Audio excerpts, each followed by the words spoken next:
Bonjour à tous, bonjour à tous. Est-ce que nous pouvons nous mettre debout, s'il nous plaît? Ou s'il vous plaît.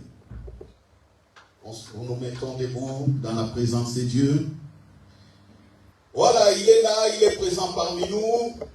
Est-ce qu'on peut acclamer déjà sa présence? Alléluia. Alléluia. Alléluia. Bienvenue au centre de la vérité, l'école du royaume des cieux de Jésus-Christ par le Saint-Esprit. La maison où la prière est un véritable dialogue avec Papa bon Dieu. Nous allons, en introduction, rendre grâce. Et en prenant la Bible, dans les psaumes chapitre 135, du verset 1 à 3, nous prenons psaume 135, du verset 1 à 3. La Bible dit, louez l'Éternel, louez le nom de l'Éternel. Louez le serviteur de l'Éternel, qui vous tenez dans la maison de l'Éternel, dans les parvis de la maison de notre Dieu. Louez l'Éternel, car l'Éternel est bon. Chantez en son nom, car il est favorable. Alléluia. Il est favorable. Dieu notre Père, l'Éternel Dieu notre Père, nous est favorable. Il nous a donné Jésus-Christ. Amen. Nous prions pour ce culte. Nous disons que son Esprit Saint nous conduise. Prions, Père, que ton Esprit Saint nous conduise au nom de Jésus-Christ. Tu es déjà favorable, tu fais tes faveurs. Et dans ta grâce, nous acceptons et nous recevons au nom de Jésus. Ainsi priez. Amen. Amen.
Dans le psaume 63, David dit: Ô Dieu, tu es mon Dieu, je te cherche, mon âme a soif de toi, mon corps soupire auprès de toi.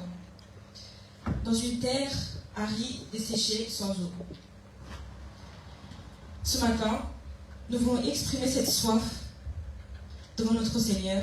Rien ne peut combler nos cœurs à part sa présence. Alors, ouvrons nos lèvres, élevons nos voix et disons ensemble: je veux t'adorer, mon Dieu.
Alléluia, gloire à Dieu. Est-ce que nous pouvons acclamer encore une fois?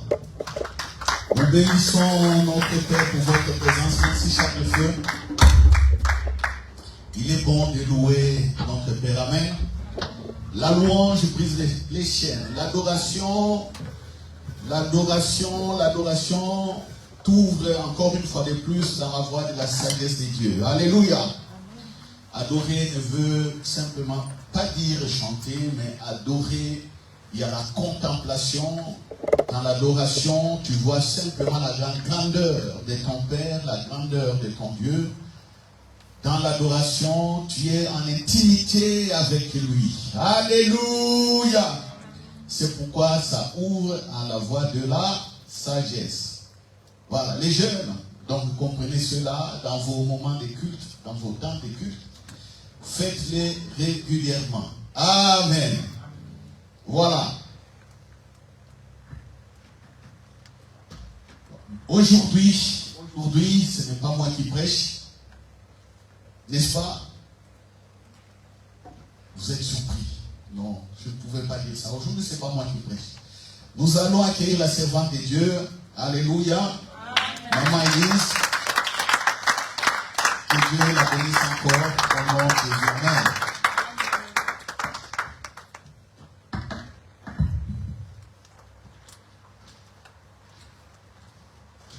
Alléluia. Amen.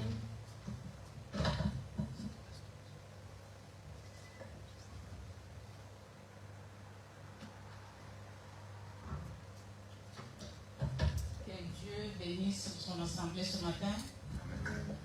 La Bible déclare dans Psaume 122, « Je suis dans la joie quand on me dit, allons dans la maison de l'Éternel. » Amen. Amen. Qui est dans la joie ce matin?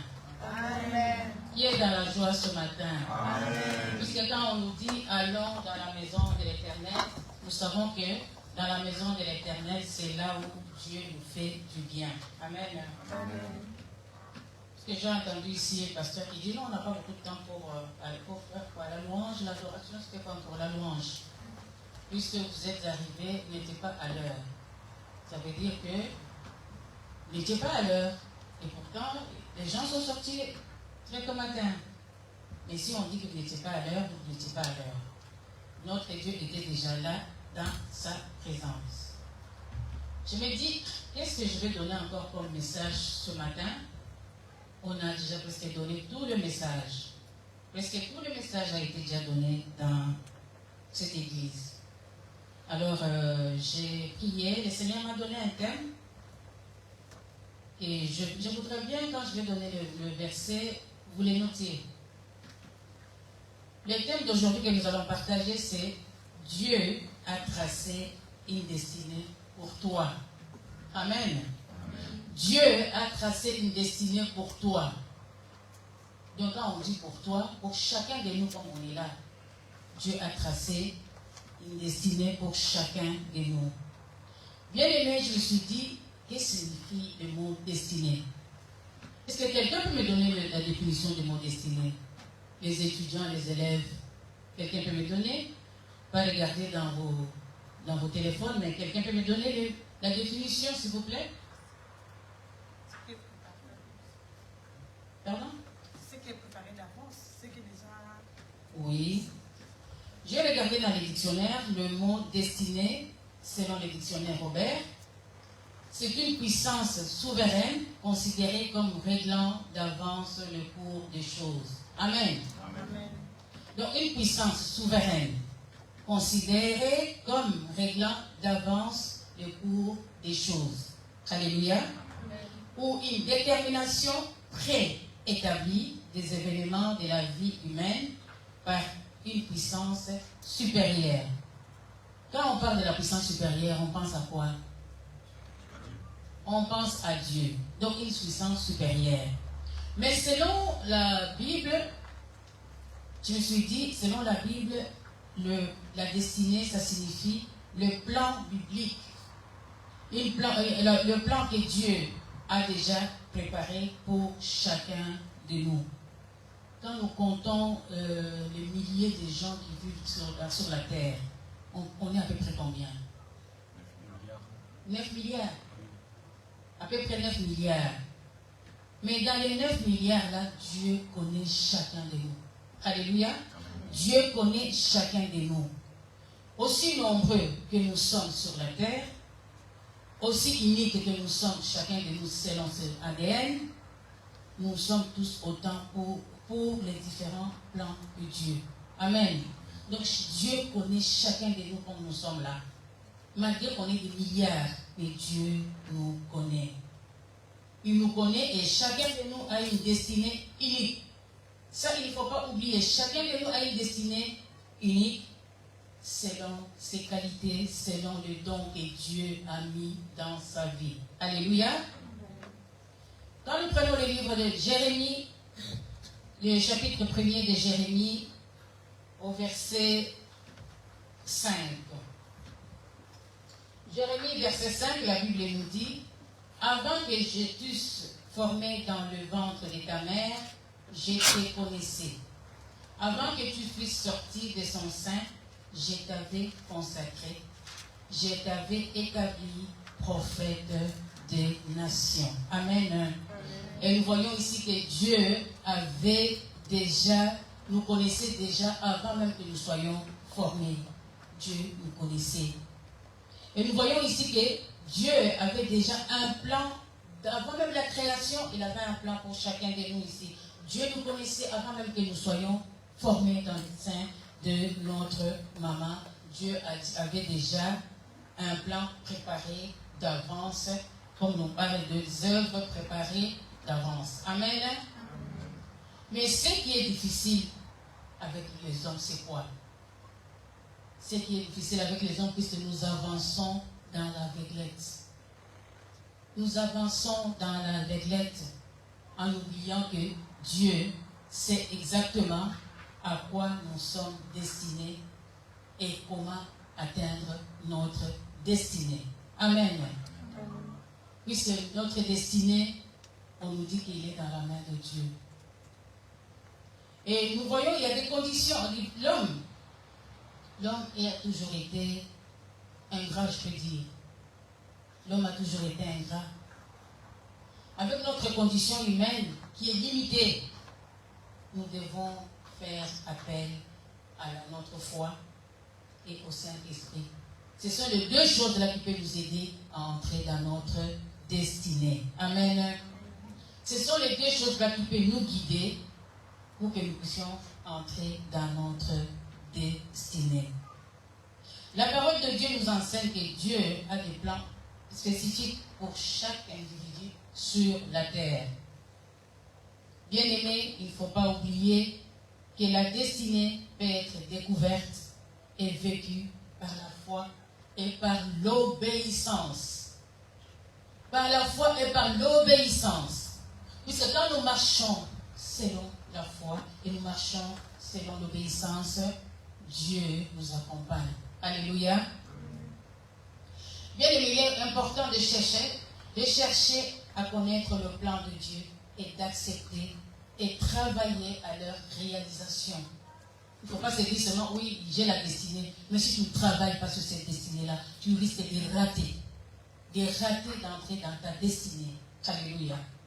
Quand la Bible nous dit dans le livre de Jérémie encore, Jérémie 29, verset 11, la Bible nous dit: je connais les projets que j'ai formés sur vous, dit l'Éternel. Les projets de paix et non de malheur, afin de vous donner un avenir et une espérance. Alléluia. J'aimerais bien qu'on me lise encore ce verset qui a ça. Qui peut me lire ça directement? Pasteur, si tu as trouvé, tu peux me lire aussi ça, s'il te plaît. Jérémie 29, verset 11. Jérémie 29, verset 11. Car je connais les projets que j'ai formés sur vous, dit l'Éternel, projets de paix et non de malheur, afin de vous donner un avenir et de l'espérance. Amen. Amen.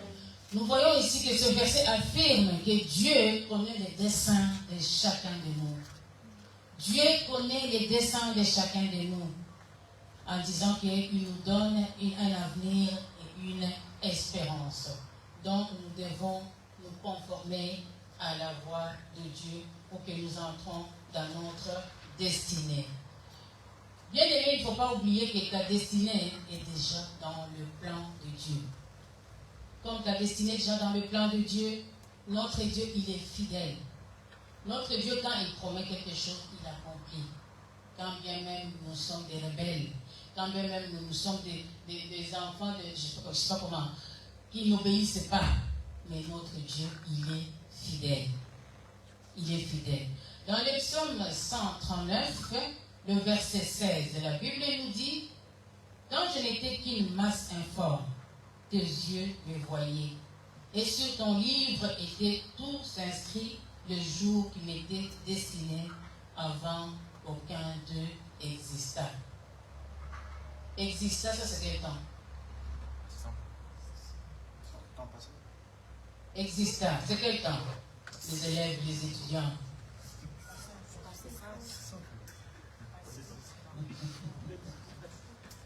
Mais comme je viens de commencer, hein, il faut vous y prêter maintenant. Donc nous voyons ici que Dieu nous dit qu'il nous connaissait. Il nous connaissait quand on était une masse informe. Cela veut dire quoi? Cela veut dire que Dieu connaît le nombre de jours qu'il a donné à chacun de nous. Puisqu'il y a des fois, quand quelqu'un meurt, surtout quand il meurt jeune, on se dit, oh, le pauvre, il est mort jeune. Il est mort jeune, il n'a même pas vécu. Dieu lui avait donné autant d'années qu'il a vécu sur la terre. Un enfant peut naître, il meurt le même jour, à la même minute qu'elle sort des seins de sa mère.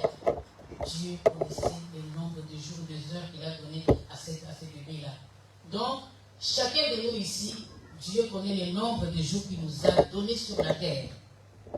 Il y a ce qu'il a donné 100 ans, il y a ce qu'il a donné 20 ans, il y a ce qu'il a donné 50 ans, mais Dieu connaît, puisqu'il connaît même le nombre de cheveux qui sont dans nos têtes. Je vois, il y a beaucoup de cheveux, mais Dieu connaît le nombre de cheveux qui sont sur vos têtes. Donc même quand ça tombe, Dieu sait qu'il y a 4 ou 5 cheveux qui sont tombés. Dieu connaît. Alléluia. Donc nous savons que quand nous sommes dans le plan de Dieu, nous devons faire beaucoup attention. Beaucoup attention, pourquoi? Parce que le monde est mauvais. Le monde peut nous amener et que tu puisses rater ta destinée. La destinée, tu peux la rater. Ta destinée, même quand on dit que oui, Dieu a déjà fait sa destinée, toi tu peux rater cette destinée-là. Tu meurs sans rentrer dans ta destinée. Tu meurs sans goûter aux fruits que Dieu avait préparés pour toi. Alléluia. Quand nous prenons Éphésiens 2, verset 10, je voudrais bien que quelqu'un puisse me lire ça aussi. Éphésiens 2, verset 10.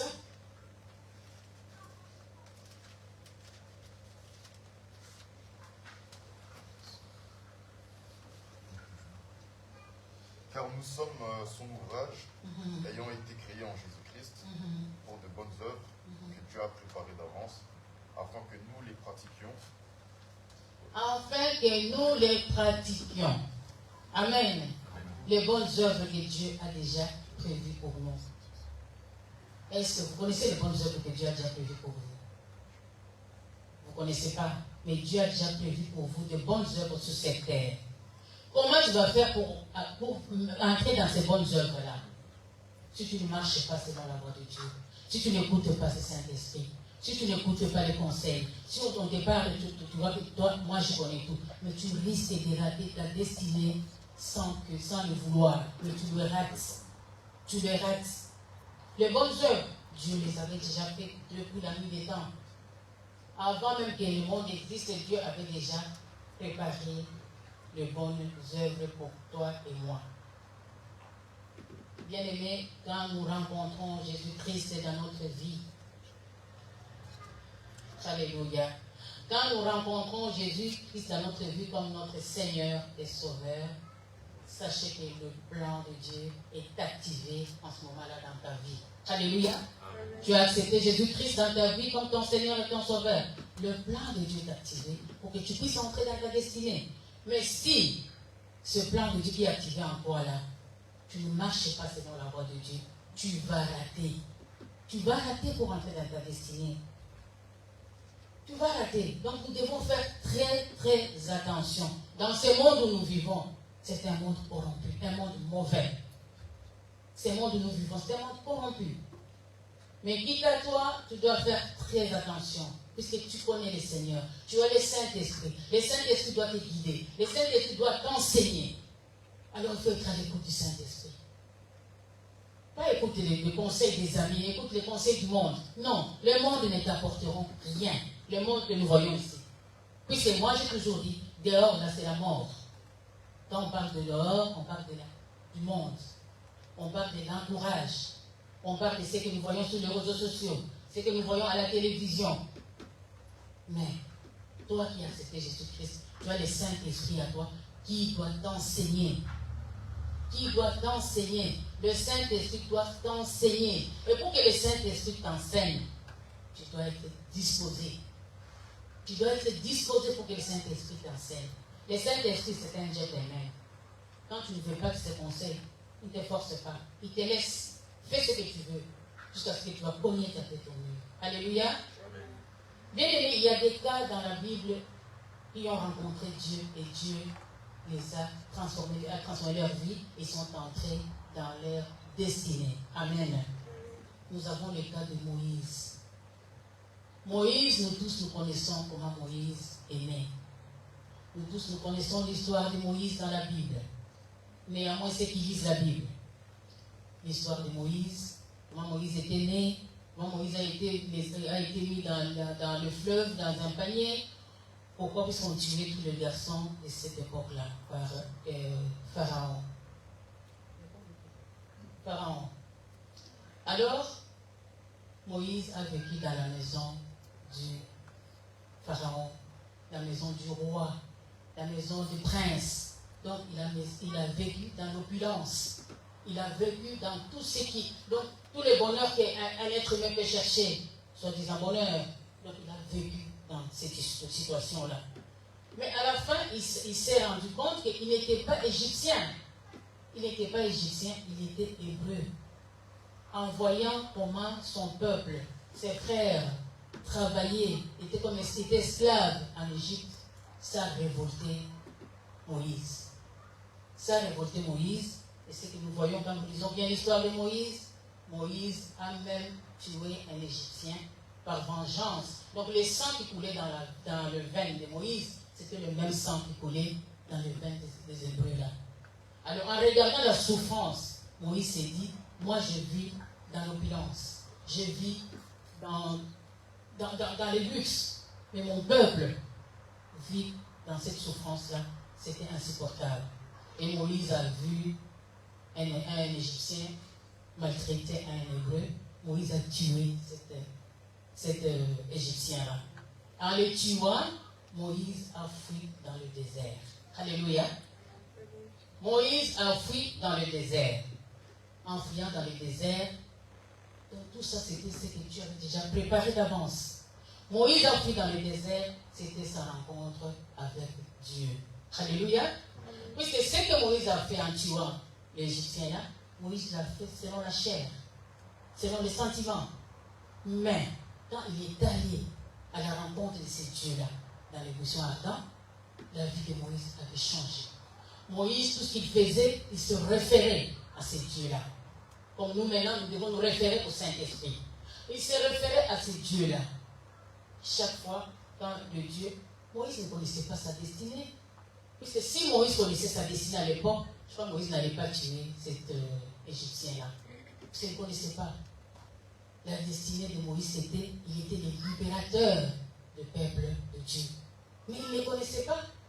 Comme il ne connaissait pas, il s'est comporté comme un voyou. Il s'est comporté comme un voyou, il a tué comme un bandit et il a fui. Il a pris ses responsabilités. Il pouvait assumer puisqu'il vivait dans la maison du roi. C'est sûr qu'il y avait des gardes qui étaient avec lui, c'est peut-être on lui disait le fils adoptif, puisque ce n'est pas le pharaon, c'est la sœur de Pharaon qu'il avait trouvée dans l'île. C'est la sœur de Pharaon. Mais il a grandi avec les coutumes, avec les conseils, avec toute la situation dans la maison de Pharaon. Et nous voyons que quand il a fait sa rencontre personnelle avec ce Dieu-là, Moïse, sa vie a été transformée. Alléluia. Sa vie a été transformée. J'espère que vous me suivez bien. On ne dort pas quand on est dans la présence de Dieu. Alors, Moïse, il est rentré et il a accompli sa mission. Il a accompli sa mission puisqu'il était avec Dieu. Et tout ce que Moïse faisait après son retour du désert, il ne le faisait pas par ses pensées ou bien par ses décisions. Non, il se référait toujours à ces dieux-là. Pourquoi? Puisqu'il a fait une rencontre personnelle avec ces dieux. Et ces dieux-là lui a montré comment il fallait marcher dans la vie. Alléluia. Et nous voyons que le peuple d'Israël a été libéré par Moïse, par le canal de Moïse. Et Moïse qui a été le libérateur, mais Moïse n'est pas entré dans Canaan. Moïse n'est pas entré dans la terre promise. Vous savez pourquoi Moïse n'est pas entré dans la terre promise? Et ce n'est pas nécessairement qu'il est mort dans les déserts, puisqu'il y a beaucoup de gens qui sont morts dans les déserts. Moïse a désobéi. La désobéissance a fait rater Moïse pour entrer dans sa destinée. La désobéissance a fait rater Moïse de voir. Moïse a vu de loin Canaan. Canaan, un pays. Imaginez-vous toute la souffrance que Moïse a eue, tous les défis que Moïse a eu avec le peuple d'Israël. Il arrive, il voit Canaan de loin. Et la Bible nous dit qu'il n'entra pas à Canaan. Alléluia. C'est pour dire que tu peux rater ta destinée en marchant selon la chair, en marchant selon le conseil, le mauvais conseil, en marchant sans se référer au Saint-Esprit. Et nous voyons le deuxième cas, c'était le cas de David. Nous connaissons le roi David, le berger, le simple berger, mais qui est devenu roi. Qui est devenu roi. David avait une grande famille.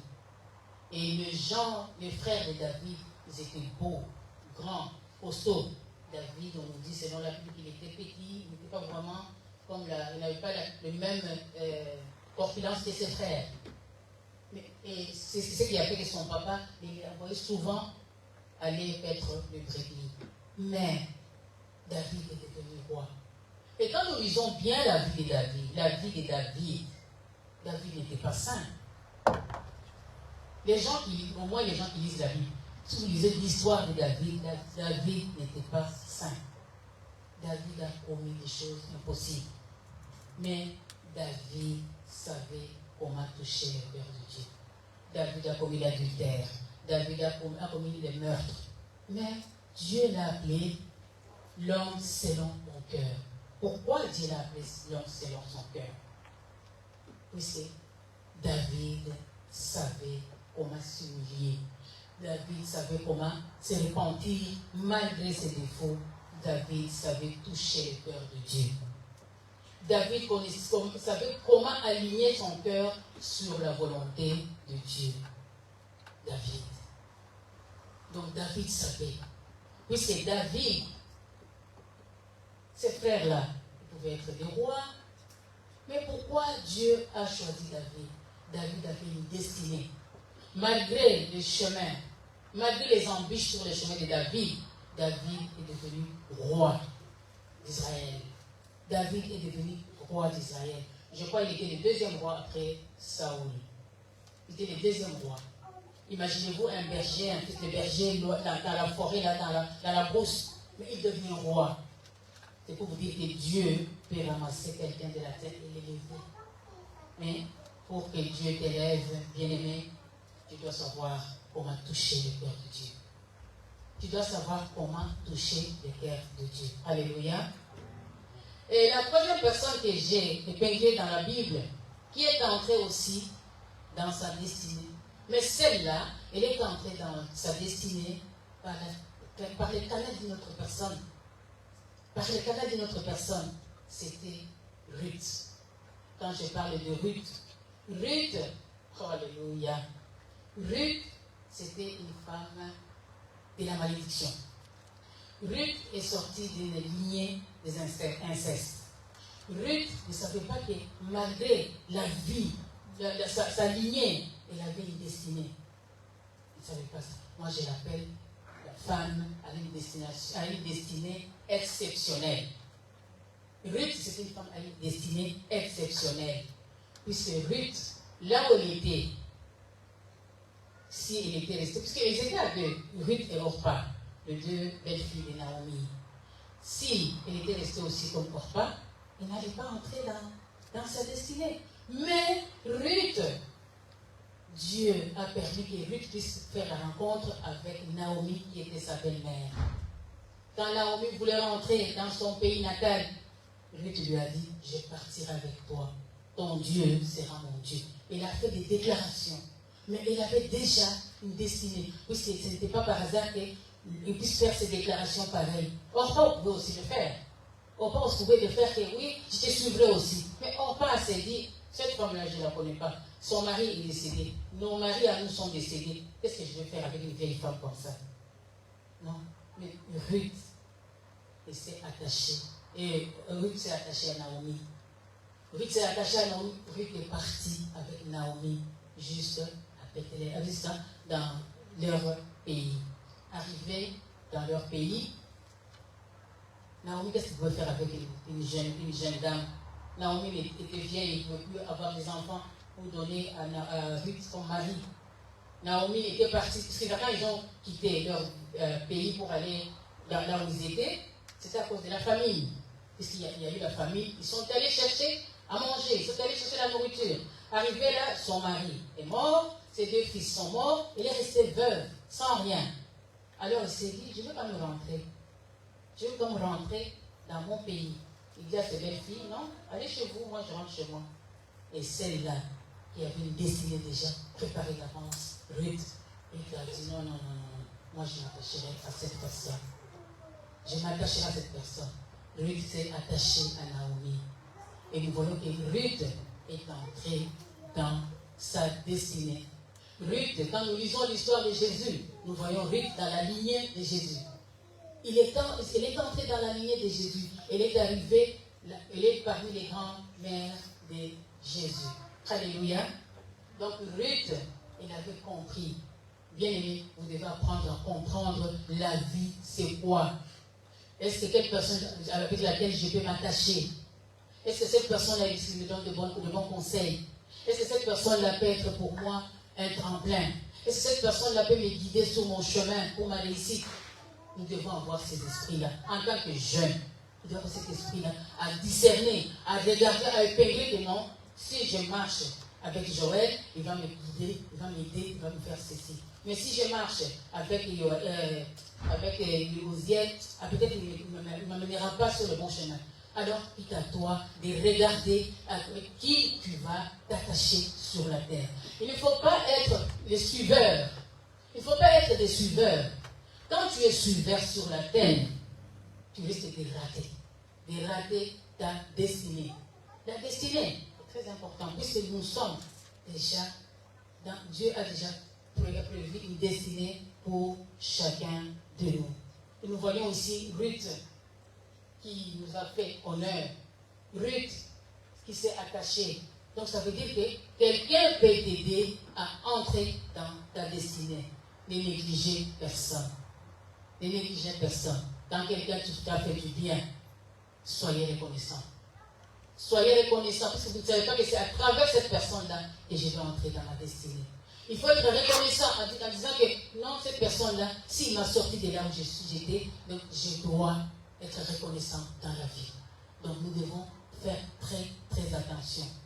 Il ne faut pas se dire que oui, puisque ce sont mes parents. Ça n'a rien à voir avec vos parents. Ça n'a rien à voir avec vos parents.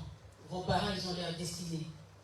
Mais vos parents peuvent être un tremplin pour vous, pour que vous entriez dans votre destinée. Alléluia. Bien aimé, nous prenons Jérémie 29, verset 11. La Bible nous dit que, je crois qu'on a déjà vu ça, la Bible nous dit, le plan de Dieu, Dieu a pour nous un plan de paix et non de malheur, pour te donner un avenir et une espérance. Alléluia. Donc Dieu a pour toi, a pour moi un plan de paix, pas un plan de malheur. Quand on dit un plan de paix, je crois que le mot, la paix, tout le monde connaît la définition du mot paix. On te dit qu'il t'a donné un plan de paix, non de malheur, pour te donner un avenir et une espérance. Alléluia. Pour te donner un avenir et une espérance. Et quand toi tu es là, au lieu de marcher selon les voies de Dieu, non, tu veux marcher selon la chair. Et selon la chair, nous savons où la chair peut nous amener. Alléluia. Nous savons où la chair peut nous amener. Les 5 sens ici, que vous avez étudié à l'école, nous amènent très loin. Les 5 sens. Les 5 sens nous amènent très très loin. On entend, on parle, on voit et on suit. Ah, tu risques de voir, entendre, de suivre et tomber dans un trou. Alléluia. Et tomber dans un trou. Et nous savons que l'homme, malgré le plan de Dieu, l'homme a un libre arbitre. Nous savons de tout ce que ça veut dire libre arbitre. Donc l'homme est libre de décider de ce qu'il veut. Amen. Donc il est libre de décider ce qu'il veut. Mais quand tu es un homme d'esprit qui a l'esprit de Dieu, tu ne vas pas décider ce que tu veux. Tu vas suivre la voie de Dieu. Tu vas suivre la voie de Dieu. Puisque en disant que oui, j'ai mon libre arbitre, je suis libre, tu peux peut-être retarder ta destinée ou bien t'écarter même de ta destinée. Nous devons faire très très attention. Nous devons faire très très attention. Dieu a une destinée pour toi et moi. Alors nous devons être ces gens-là qui marchent avec un but. Quel est mon but? Mon but est que j'entre dans ma destinée. J'entre dans ma destinée. Et nous savons que pour réaliser ou pour entrer dans la destinée, nous devons avoir d'abord la foi. La foi en Dieu. Nous devons avoir l'obéissance à la parole de Dieu. Nous devons chercher la volonté de Dieu pour notre vie. La volonté de Dieu pour ta vie, c'est quoi? Et tu deviens un bandit, et tu deviens une prostituée, et tu deviens quoi? La volonté de Dieu pour toi, c'est quoi? Pour que tu entres dans ta destinée. Ta destinée, c'est quoi? Tu ne sais pas ce que Dieu a prévu pour toi. Peut-être que Dieu a prévu pour toi, tu sois un grand docteur, tu sois, je ne sais pas, un ministre, tu sois, je ne sais pas, un président de la République. Mais tout ce que Dieu a prévu pour toi, mais toi-même, tu as fait que tous ces projets-là traînent. Ou bien tu t'écartes. Pourquoi? Parce que tu n'es pas sur le voie de Dieu. Alléluia. La destinée de chaque individu est transformée par Jésus-Christ qui offre, le salut et la vie éternelle. Amen. Puisque quand nous avons Jésus-Christ dans notre vie, nous savons que nous avons le grand lot. Nous avons gagné les jackpots. Alors, en gagnant les jackpots, tu devais marcher selon la voie de Dieu. Pour que tu puisses bénéficier de ces jackpots-là. Pour que tu puisses bénéficier de ça. Alléluia. Bien aimé, la découverte de la destinée est souvent un processus progressif. Un processus progressif, quand le plan de Dieu est activé dans ta vie, après ta rencontre avec Jésus-Christ, tu dois savoir que tu es important. Tu es important aux yeux de Dieu. Dieu ne peut pas te laisser comme ça, mais quitte à toi de marcher sur la voie de Dieu. Il ne faut pas te dire que oh, moi je ne connais rien, moi je ne sais rien. Non. Toute personne sur la terre a des capacités que Dieu a mis en lui. Mais comment est-ce que tu peux mettre cette capacité-là en valeur? Quand on te demande d'étudier, tu n'étudies pas. Et tu crois que tu vas à l'école, tu vas réussir sans étudier? Non. Quand on te dit de faire telle chose, tu n'arrives pas. Mais tu crois que tu vas entrer dans ta destinée sans faire un effort? On te dit d'apprendre peut-être le piano. Tu fais des manœuvres. Toi, tu crois que tu vas jouer le piano sans apprendre? Non. Quand on te dit de jouer à la batterie, tu fais des manœuvres. Tu vas apprendre à jouer à la batterie sans apprendre, tu connaîtras à jouer à la batterie sans apprendre. Tu dois apprendre. C'est ce qu'on nous dit ici. Donc il ne faut pas te dire que non, moi je ne suis rien, moi je ne sais pas, Non, Dieu a mis des capacités dans la vie d'un chacun de nous. Ça, ce sont les mensonges de l'ennemi qui te dit, oui, moi je ne sais pas chanter, ou moi j'ai honte de parler. Mais honte de parler, mais quand on te voit dehors, dans ton milieu, waouh! Quand on te voit dehors dans ton milieu, on dit, oh, c'est celle-là qui dit qu'elle ne sait pas parler, celle-là qui dit qu'elle ne sait pas chanter, mais quand elle est là, ouh là là là là là là, quand on lui met les chants du monde ici, elle te trémousse la hanche, on te dit, ça c'est vraiment les danser. Attention, puisque la vie n'est pas un jeu, bien aimé. La vie n'est pas un jeu. La vie n'est pas un jeu. Vous devez savoir que dans la vie, il y a deux choses, il y a deux chemins. Vous savez que notre Dieu, il est tellement bon. Il te dit, je mets devant toi deux chemins. La vie et la mort. Tellement qu'il est amour, il est bon, il te dit, choisis la vie et tu vivras. C'est biblique. Choisis la vie, tu vivras. Mais toi, on te met ça, tu regardes, tu vois tellement que l'autre chemin là, il y a de l'or, il y a des diamants. Tu dis, moi je suis ce chemin là, il y a de l'or. Ce n'est pas ça. Tu suis les chemins qui ont de l'or, tu tombes dans le trou. Tu tombes dans le trou. C'est ça, nous devons vraiment être attentifs à la parole de Dieu, à la voix de Dieu, à l'œuvre de Dieu. Nous devons être attentifs. Bien aimé, la prière et la foi sont très importants et essentiels. Et essentiels pour découvrir ta destinée. La vie de prière, puisque je sais que c'est difficile pour la jeunesse de se mettre en prière comme ça. C'est difficile, je sais, c'est difficile. Mais par contre, la vie de prière là, on ne vous demande pas seulement que tu dois t'agenouiller pour te mettre dans ton coin. Non. La Bible nous dit, vous pouvez prier en tout lieu, vous devez prier. En tout moment et en tout lieu. En tout cas, on dit en tout lieu. On te dit pas que quand tu arrives dans la salle de classe, tu te mets à genoux, tu commences à prier. Non. En tout, tu as le Saint-Esprit en toi. Tu peux prier au fond de toi. Dieu t'entend. Alléluia. Dieu t'entend. Donc, nous devons faire très attention. Nous prenons Jérémie, puisque Jérémie m'a vraiment inspiré. Le livre de Jérémie m'a beaucoup inspiré. Jérémie 33, verset 3.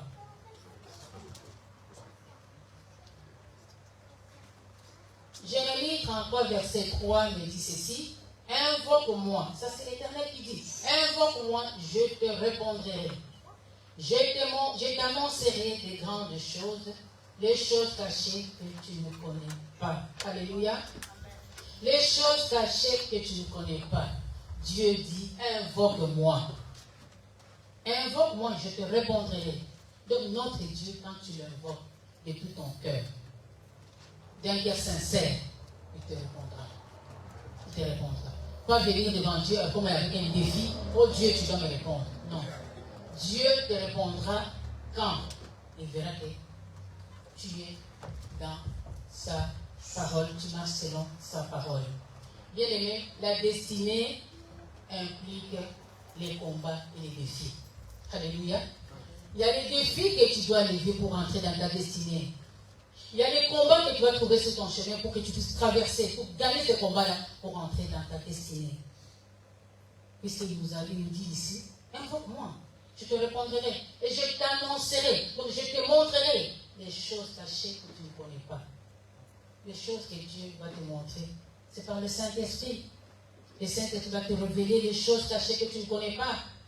Le Saint-Esprit va t'aider à combattre le combat que tu trouveras sur ton chemin. Le Saint-Esprit va t'aider à renverser les Goliaths qui sont sur ton chemin. Mais quand toi tu es là, la vie de prière, tu t'en manques. Toi, tu as prié seulement quand tu es dimanche à l'église. Puisque nous, quand on connaissait on a commencé les églises avec le groupe de prière, avec le groupe de louanges, la chorale, le protocole. La première chose à faire quand on arrivait à l'église, on se mettait ensemble pour prier. Vous êtes revenus, vous avez quitté vos maisons. Vous venez, vous avez vu des choses qui n'ont pas plu à Dieu. Vous venez, vous arrivez là directement. Ceux qui prennent les guitares, ceux qui passent au 5e, ceux qui passent au truc, au tam-tam, sans prier. Vous devez avoir cette vie-là de prière. Quand vous arrivez, vous vous rassemblez pour que vous soyez même esprit. Puisque je vois ici, quand il y a des fois où on commence à vous consulter, pourquoi? Parce que vous n'avez même pas le même esprit. Vous devez avoir ce même esprit-là. Pourquoi? Parce que quand vous priez ensemble, Dieu agit.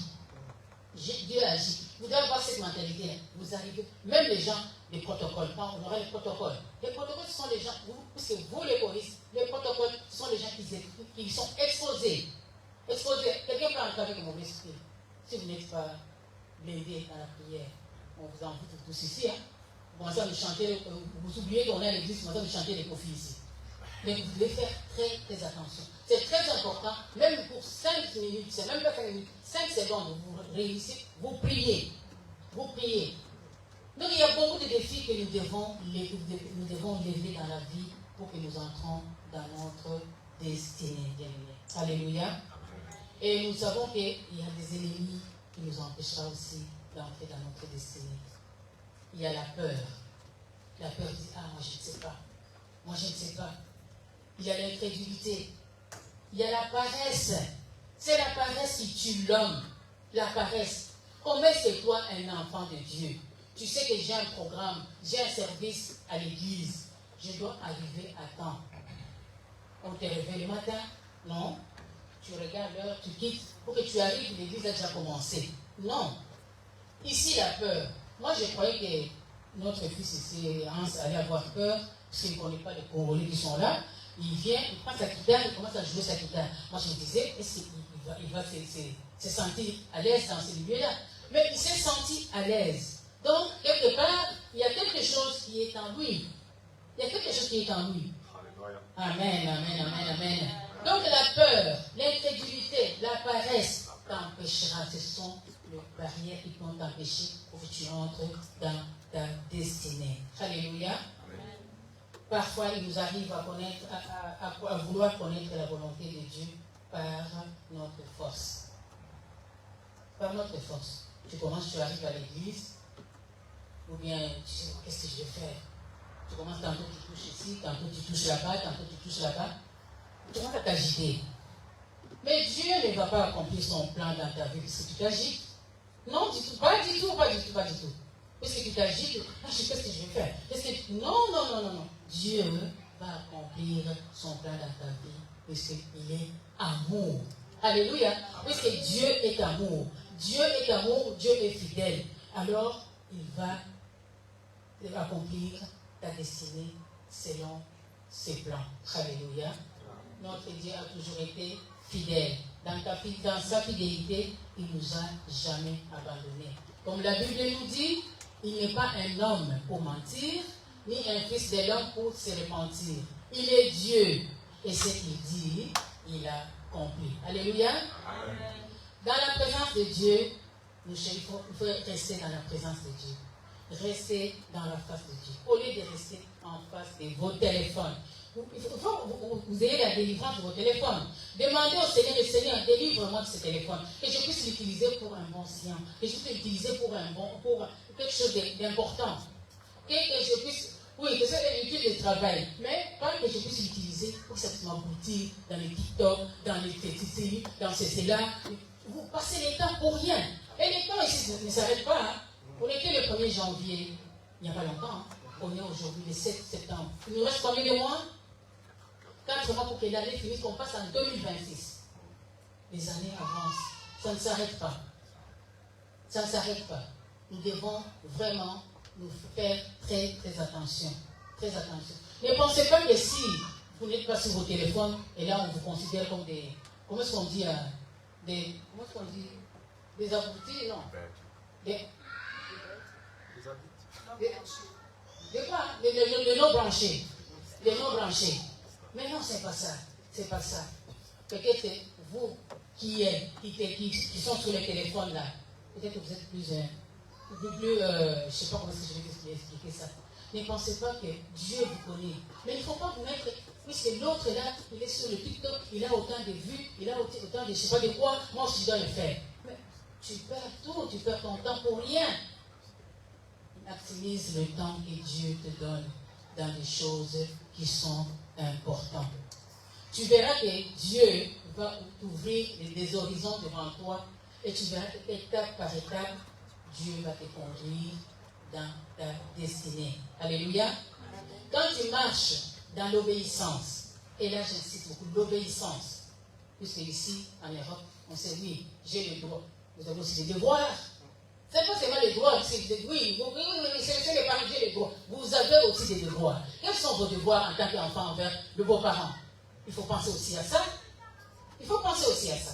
Hein? Alors, vous devez marcher pour que Dieu, étape par étape, Dieu va vous aider à entrer dans votre destinée. Alléluia. L'obéissance vaut mieux que... Alléluia. Alléluia. L'obéissance vaut mieux que... L'obéissance. Vous devez marcher dans l'obéissance. Alléluia. Alléluia. Gloire à toi, Seigneur. Mais il y a des fois, on sait quelque chose dans son cœur. On se dit, non, je vais le faire, comme le cas de Moïse. Moïse, il était là. Moïse, il savait qu'il était le libérateur. Je crois que Moïse n'allait pas tuer cet Égyptien-là. Quitte à toi, tu as déjà une destinée. Comment est-ce que je vais faire pour entrer dans ma destinée? Ne laissons pas la chair nous dominer. Ne laissons pas la chair nous dominer. Quand tu es là, la chair te dit, oh, Eric, tu es fatigué, il faut dormir. Donc dans ton lit, tu dors la couverture à la tête. Au moment où Dieu a besoin de toi, Dieu a besoin de toi, il te dit, Eric, j'ai besoin de toi. Peut-être pour prier, j'ai besoin de toi pour telle chose. Mais non, l'école me dit, mais non, Eric, dors. Eric, il dort, il prend la couverture à la tête. Les temps passent. Les temps passent. Et tu vas t'arriver où tu regardes le temps. Les temps, quand ça passe, ça ne recule plus. Hein. C'est comme l'eau. Quand l'eau est renversée, tu ne peux plus le remettre dans les gobelets. Donc, vous devez faire très, très attention. Ne pas suivre les désirs de la chair, bien-aimé. Dieu a déjà préparé de bonnes choses pour chacun de nous. Quitte à nous de marcher selon la volonté de Dieu, dans l'obéissance, tu entreras dans ta destinée. Bénissons la parole de Dieu. Gloire à toi, Seigneur. Que notre Dieu vous bénisse. Que cette parole soit une interpellation pour les chrétiens, pas seulement de cette église, de ceux qui me suivent même sur les réseaux sociaux, en disant que quelle est ta destinée, comment faire pour entrer dans ta destinée. Notre Dieu, il est fidèle. Que Dieu vous bénisse. Amen.